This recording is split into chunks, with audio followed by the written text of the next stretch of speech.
एक Epstein file है, सुब्रमण्यम स्वामी साहब हैं, वो पता नहीं कहाँ कहाँ से इतनी गूढ़ खबरें निकाल के लाते हैं मोदी जी के बारे में कि उनके कई लोग आज उनके इंटरव्यू में चल रहे हैं आजकल के।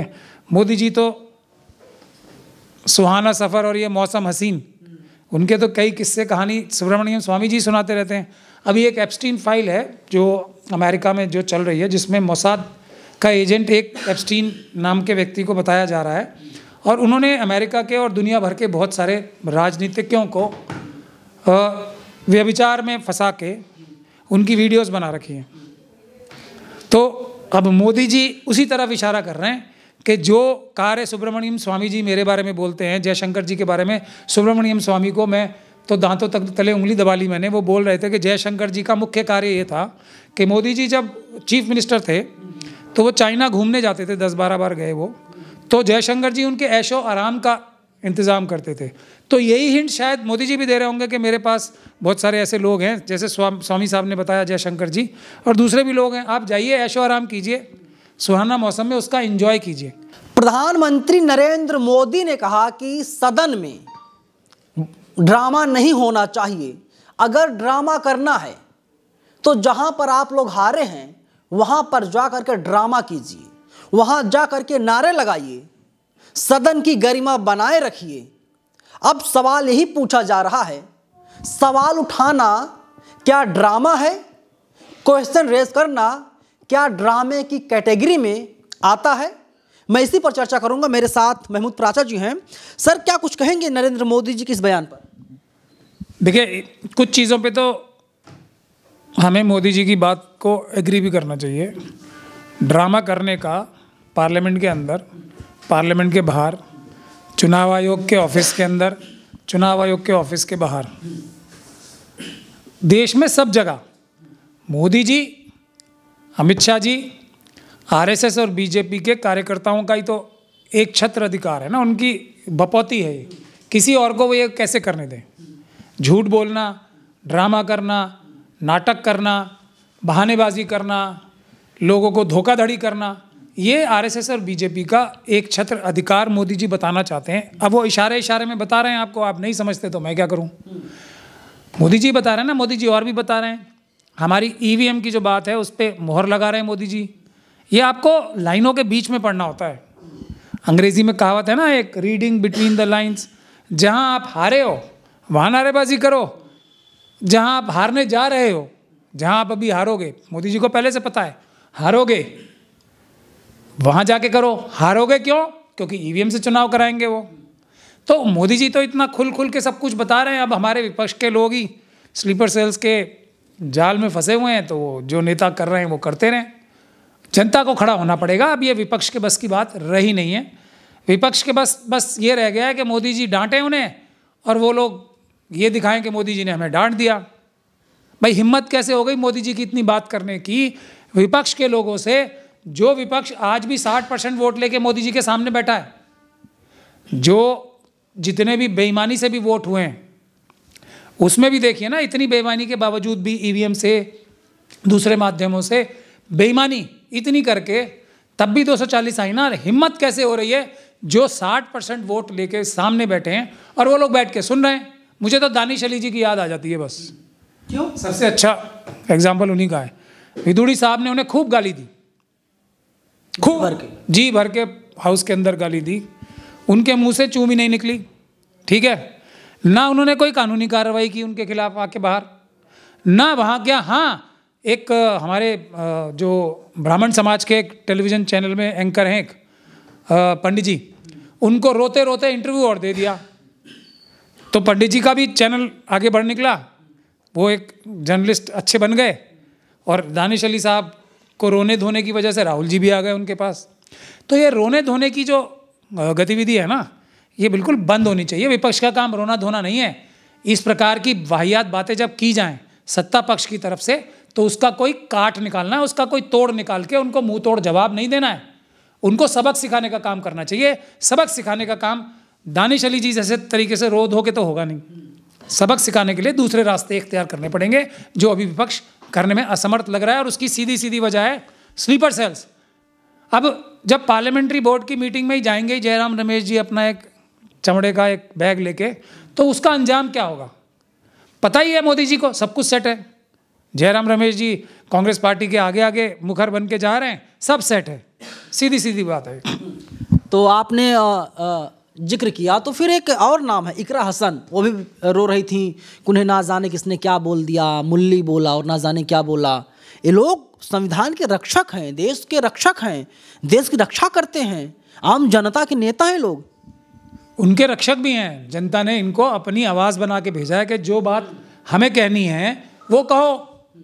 मैंने तो दानिश अली साहब को इसलिए बोला था ना कि जो अमरोहा की बहादुर आवाम है उसको रिप्रेजेंट नहीं करते वो रो के, ना मुजफ्फरनगर ना उत्तर प्रदेश की बहादुर आवाम है। अगर मेंबर ऑफ पार्लियामेंट रोएंगे तो उनके हौसले को कम करने की तरह देखा जाता है इसको। हालांकि जो उत्तर प्रदेश के बहादुर लोग हैं वो किसी के रोने धोने से, भले ही वो उनका नेता क्यों ना हो, उससे कमज़ोर नहीं हो जाएंगे, उससे उनका हौसला नहीं टूट जाएगा। लेकिन हौसला टूटने का एक ये बहुत बड़ा कार्य तो है ना। तो विपक्ष को बिल्कुल ऐसी चीज़ों पे ध्यान नहीं देना चाहिए। उन्हें पार्लियामेंट के अंदर और पार्लियामेंट के बाहर आरएसएस और बीजेपी जो ड्रामेबाजी कर रही है उसको रोकना चाहिए। कैसे रोकेंगे उसका प्लान उन्हें बनाना है।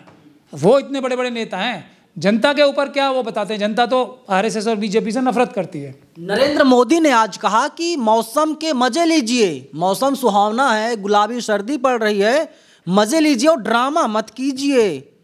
वो एक एप्स्टीन फाइल है, सुब्रमण्यम स्वामी साहब हैं, वो पता नहीं कहाँ कहाँ से इतनी गूढ़ खबरें निकाल के लाते हैं मोदी जी के बारे में कि उनके कई लोग आज उनके इंटरव्यू में चल रहे हैं आजकल के।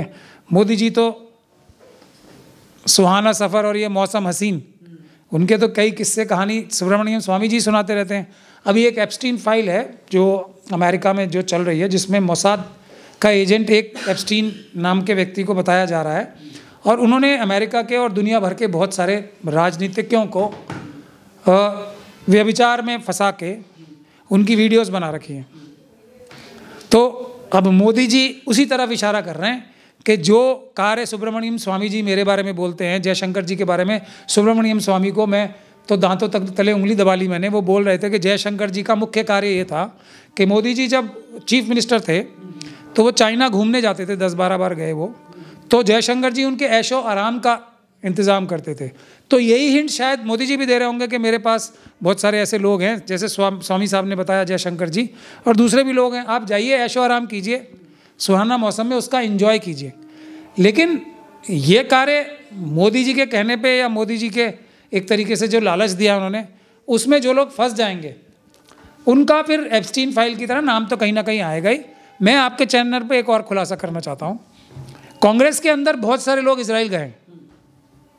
जो भी इजराइल गया है, जो नेता कांग्रेस का और विपक्षी पार्टियों का इजराइल गया है, तो वो ये बात समझ ले कि उसका एप्स्टीन फाइल में नाम हो सकता है। इसकी बहुत बड़ी बड़ी प्रोबेबिलिटी है। उसके लिए वो पेटी बांध के, कमर कस के, जो कहते हैं ना झटका आने वाला है, वो तैयार हो जाए। जो इजराइल गया है, और बहुत सारे नेता कांग्रेस के और विपक्षी पार्टियों के इजराइल विजिट पे गए, वहाँ उन सबको ऐसे लगता था कि हमसे ज़्यादा हैंडसम और स्मार्ट कोई आदमी है ही नहीं, इसीलिए शायद हमारी पर्सनैलिटी ऐसी है कि लोग हम पे मरे जा रहे हैं। मगर वो सब एप्स्टीन का चमत्कार था। ऐसा है, पिक्चर निकल के आ रही है। दुनिया भर के सैकड़ों नहीं हज़ारों पॉलिटिशियंस की व्यभिचार करते हुए वीडियो बना के उन्होंने एक पूरी कैटलॉग कर रखी है। तो हमारे देश में से कौन कौन इजराइल गया है, आप थोड़ा इस पर रिसर्च कीजिए, सबकी फाइलें बनी होंगी ये काम करते हुए। एक चीज़ और कहा जा रहा था कि आपने कहा कि वो ऐशो आराम का इंतज़ाम क्या करते थे। जब अभी शपथ होने वाली थी ट्रंप की, तो बताया गया कि हमारे शेर को बुलाया नहीं गया, और शेर के जो हैं करीबी वो अमेरिका में थे, शेर को बुला लिया जाए, न्योता भेज दिया जाए, टिकट भेज दिया जाए, शपथ में तो शामिल हो जाएं। अब स्वामी जी के कहने से तो उनके पास उनका कुछ ऐसी चीज़ें हैं।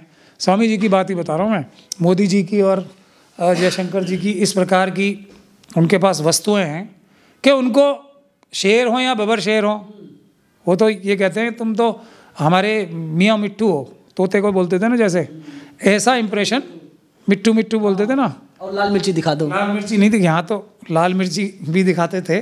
तो ट्रम्प साहब तो मोदी जी को मिट्टू मिट्टू समझते हैं।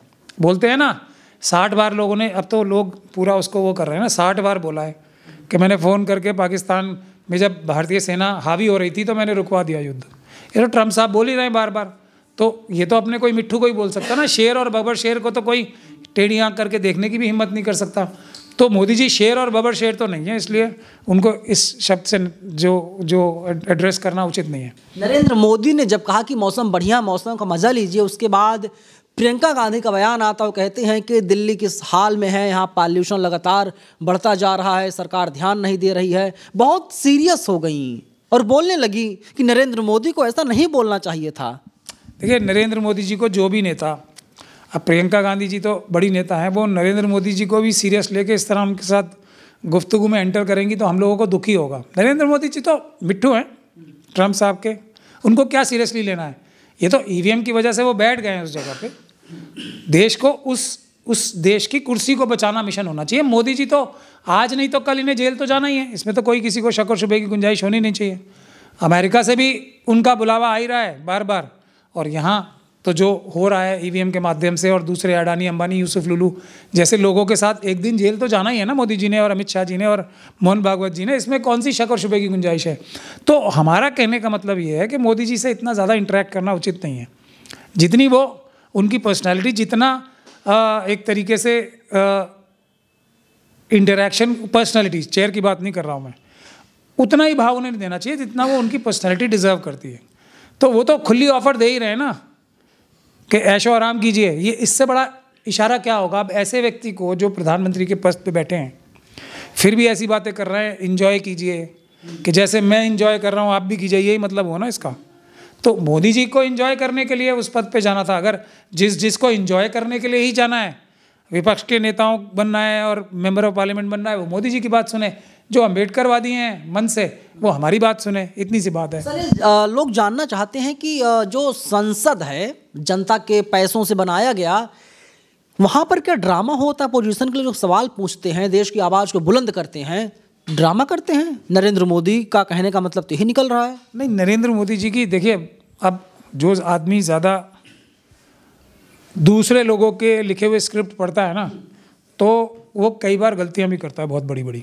ये उसी प्रकार की गलती है। मोदी जी ने साफ तो बताया, ईवीएम के माध्यम से हम सब चुनाव जीतेंगे। पार्लियामेंट में आप कुछ बोलो या ना बोलो, उसका कोई मकसद नहीं है, उससे की कोई वैल्यू नहीं है, उसका कोई रिजल्ट निकल के नहीं आना।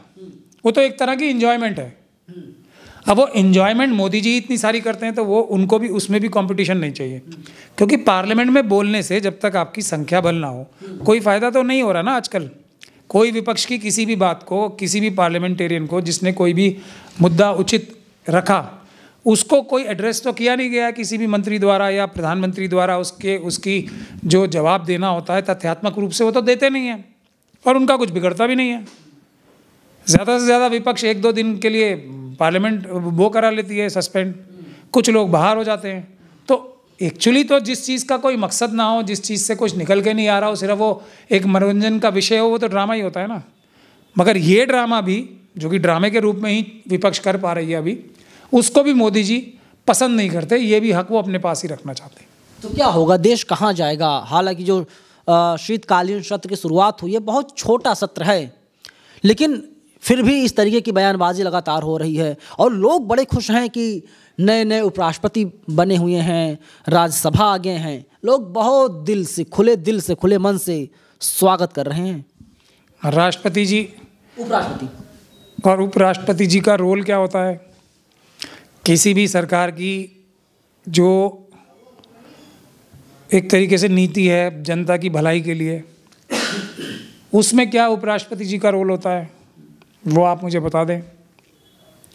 तो राष्ट्रपति जी का रोल तो राज्यसभा में होता है, वही होता है, या कहीं किसी विजिट पे जाना हो जहाँ राष्ट्रपति का कहने का मतलब है कि उपराष्ट्रपति जो है वो इनको बोलने का ज़्यादा मौका देगा। राज्यसभा में लोग जनता की आवाज़ को और मुखरता से और प्रमुखता से बुलंद कर पाएंगे। बोलने का 0% फ़ायदा हो रहा है आजकल पार्लियामेंट में बिल्कुल टाइम वेस्ट हो रहा है। अगर संसदीय कार्य, संसदीय जो प्रणाली होती है उसके अनुरूप चल रहा होता तो पार्लियामेंट में बोलने का कुछ फ़ायदा है। एक्चुअली अगर देखा जाए तो विपक्ष कौन सा ऐसा बिल है जिसमें इतना सा भी चेंज करा पाइए आज तक? एक नया बिल आ रहा है, कोई भी बिल आया कि जो है चंडीगढ़ को यूटी बना दिया जाए। तो कौन से बिल में कोई भी विपक्ष अपनी मन मर्जी का एक भी पॉइंट करा पाई है? तो पार्लियामेंट में तो एक प्रकार से कुछ हो ही नहीं रहा ना। विपक्ष इतनी शक्तिशाली बन ही नहीं पा रही, इतनी सीटें लाने के बाद भी 60% जनता ने अभी भी सारी धांधलियों के बाद भी इतने वोट दिए हैं, तो विपक्ष अपना काम ही नहीं कर पा रही ना। बुनियादी बात ये है अब तो। लेकिन देश का क्या होगा? देश तो अब अगर एक मिथ्या टूट जाएगी कि विपक्ष हमारी रक्षा करेगा, तो देश की जनता तो बहादुर है ना, वो अपना रास्ता खुद तलाशेगी, नए लोग आएंगे, वो देश बचाएंगे, जनता अपना हक अधिकार जो है वो ले लेगी। हम जैसे अम्बेडकरवादियों की कोशिश ये है कि नेपाल, बांग्लादेश, फिलीपींस और उस तरह से ना लिया जाए, संवैधानिक तरीक़ों से ले लिया जाए। लेकिन अगर हम लोग भी कोई इफेक्टिव तरीके से नहीं कर पाएंगे तो जनता अपने आप कर लेगी। जनता थोड़ी देश लूटने देगी, बात यह है। लेकिन विपक्ष पूरी तरीके से इस वक्त नगण्य होता जा रहा है, उसकी वैल्यू ही खत्म होती जा रही है। ये हमारे विपक्ष के नेताओं को सोचना चाहिए कि ये उससे नहीं होगा कि हमने इतना कर दिया, हमने आवाज़ उठा दी, हमने मार्च कर दिया, हमने ये कर दिया, उससे मतलब नहीं है। टेबल पे रिजल्ट ला के देना पड़ेगा विपक्ष को कि हाँ मोदी जी देश लूट रहे हैं, हमने इनकी कलाई पकड़ के रोक लिया। ये रिजल्ट जनता चाहती है। नहीं रोक पाएंगे तो इनकी विपक्ष की महत्व खत्म हो जाएगा। विपक्ष, आज की विपक्ष का महत्व ही जीरो हो जाएगा। मोदी जी के जंजाल में फंसते रहेंगे उनके आरएसएस के एजेंट्स और जो दूसरे मेंबर्स हैं आरएसएस के। एक महमूद मदनी साहब ने राष्ट्रपति जी की शान में और वही काम कर दिया जो राष्ट्रपति जी कह रहे हैं, वही महमूद मदनी साहब ने भी कह दिया है। सुना है आपने? वंदे मातरम उपराष्ट्रपति साहब ने वहाँ कहा है, और अभी उसका कोई औचित्य बाकी देश में तो था नहीं, कोई मतलब नहीं है, कोई समय नहीं था, कोई समय नहीं था, कोई लेना नहीं था, कोई देना नहीं था, मामला शांत था। अभी उन्हें देश में आरएसएस ने, देखिए मोहन भागवत जी की जो टीम है, उन्होंने उनकी ड्यूटी लगाई कि आपको ये बोलना है, इस मुद्दे को आपको दोबारा करना है, ताकि हम अपने जो आतंकवादी कार्डर्स हैं आरएसएस और बीजेपी के, हर एक मुसलमान को रास्ते में रोकें और उससे कहें भाई बोलो वंदे मातरम। ये तो अब नहीं हो रहा था ना। तो महमूद मदनी जी ने जाके बोल दिया हम तो नहीं बोलेंगे, कोई नहीं बोलेगा। अब महमूद मदनी जी तो आरएसएस के एक वर्कर ही तो हैं, और क्या है। तो वो जो भी कहेंगे वो मोहन भागवत जी के इशारे पे ही बोलेंगे। तो ये उनका मकसद है। आज तक उन्होंने, जब सीए एनआरसी का आंदोलन लग रहा था, चल रहा था ना, महमूद मदनी जी, अरशद मदनी जी, हमारे सारे उलमाए सू जितने भी हैं, उन्होंने पूरी जान लगा दी कि ये आंदोलन फेल हो जाए किस तरीके से। नहीं हुआ फेल। उस समय की इनकी वीडियो आप जाके देख सकते हैं। कह रहे थे कि मुझे कोई मुसलमान देश में नहीं चाहिए। क्यों आएगा कोई मुसलमान बाहर किसी भी देश से, चाहे वो प्रताड़ित हो या ना हो, मुसलमान क्यों आएगा? ये अब देखिए, मतलब आप ये कहना चाहते हैं जिस मिस्रा के ऊपर आपने मुकदमा दर्ज करवाया, FIR करवाई, उनकी भाषा और मदनी जी की भाषा एक नहीं है, एक दूसरे के ऑपोजिट है, लेकिन स्क्रिप्ट एक जगह से लिखा जाता है। आप समझिए इस बात को। ओवैसी साहब हों या को बेवकूफ़ बनाने के लिए एक ड्रामा है ना। यही तो मोदी जी कह रहे हैं, ड्रामा करने का अधिकार मुझे और मेरे बाकी सारे साथियों को, आरएसएस के कार्यकर्ताओं को है, और किसी को ड्रामा नहीं करने दूंगा मैं। यही तो उनकी पीड़ा है। मोदी के ऊपर इतना झन्नाटेदार खुलासा कर रहे हैं, लेकिन सवाल यह है कि नरेंद्र मोदी जी 10 लाख का सूट पहनते हैं, ऐसा कहा जाता है, 5 लाख का चश्मा लगाते हैं, ना जाने क्या क्या करते हैं, 1000 करोड़ की फ्लाइट से घूमते हैं मोदी जी। तो ड्रामा अपोजिशन वाले कैसे कर सकते हैं? शाहरुख खान बताओ आप, शाहरुख खान तो एक एक्टर है ना, बंद हो जाएगी दुकान, सलमान वो भी तो ड्रामा ही करते हैं ना एक तरीके से फिल्मों में। तो वो कितने का सूट पहनते हैं? मोदी जी टक्कर दे रहे हैं नहीं फिल्म स्टार्स को, कि नहीं दे रहे? आप ये बताओ मुझे, क्योंकि लाइन एक ही है ना दोनों की। दोनों एक्सपर्ट इसी काम में है, एक्टिंग करने में। शाहरुख खान, सलमान खान, अक्षय कुमार, जो भी हैं, अनुपम खेर जी का भी नाम ले लूँ, आपको बुरा लग जाएगा शायद, वो भी हमारे हो गए, और तमाम जी महाराज का नाम नहीं ले पाया मैं, तो थोड़ा आपको दुख लगेगा, तो इसलिए मैंने उनका भी नाम ले दिया। ये सब स्क्रिप्ट एक जगह से तैयार होती है, ये सब एक्टिंग के उसमें है। अमित शाह जी थोड़ा आजकल थोड़ी वो एक्टिंग करने में कमज़ोर हैं, वो डायरेक्शन में ज़्यादा बेटर रहते हैं। लेकिन मोदी जी तो एक्सपर्ट एक्टर हैं ही, हम सब उनकी एक्टिंग की तारीफ़ करते हैं। मुझे तो ये डर लगता है कि ये सब सारे बड़े बड़े एक्टर्स अगर मोदी जी फिल्म लाइन में चले जाएंगे तो इनका तो मतलब बिल्कुल ही 1 साइडेड 6 मारेंगे इनकी सबकी बॉलिंग, सबको हरा देंगे मोदी जी। छक्का सब सारे के सारे एक्टर 36 रन। दिलीप कुमार जी को भी पीछे छोड़ देंगे। क्या बात कर रहे हो आप? तय है ये बात, सबको पीछे छोड़ देंगे मोदी जी। इतने ज़बरदस्त नेचुरल एक्टर हैं वो, ज़बरदस्त। वाह मोदी जी वाह। चलिए, महमूद प्राचा जी हैं और खुल करके बोल रहे हैं कि नरेंद्र मोदी से ज़्यादा अच्छा नाटक, अच्छा ड्रामा कोई दूसरा व्यक्ति इस देश में कर ही नहीं सकता। फिलहाल पूरी बातचीत पर कमेंट बॉक्स में अपनी राय जरूर लिखिएगा।